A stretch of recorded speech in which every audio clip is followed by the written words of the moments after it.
Hello guys, আমি আপনাদের সাথে আজকে একটা মোমো রেসিপি শেয়ার করব। মোমোর জন্য আমি প্রথমে লুচির মতন করে ডু করে নিলাম, তারপর ছোট ছোট লেচি করে নিচ্ছি।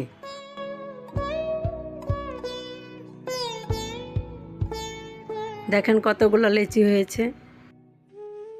আমি এখন এগুলারে একদম লুচি যেরকম বানায় ওরকম করে আলতো হাতে লুচির মতন করে নিলাম।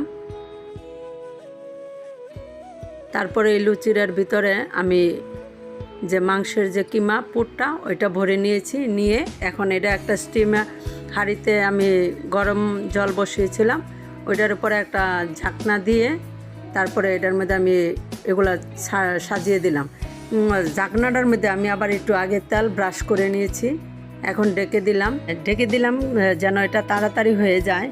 আর আমি ওইদিকে একটা হাঁড়িতে 2টা টমেটো, রসুন আর হচ্ছে 2টা শুকনো লঙ্কা দিয়ে ভাপে বসিয়েছি। কারণ হচ্ছে আমি ওইটা দিয়ে একটা সস তৈরি করব, যেটা দিয়ে মোমো দিয়ে খেতে অনেক অনেক ভালো লাগে। এই দেখেন আমার সস কমপ্লিট হয়ে গেল আর আমার মোমোও কমপ্লিট।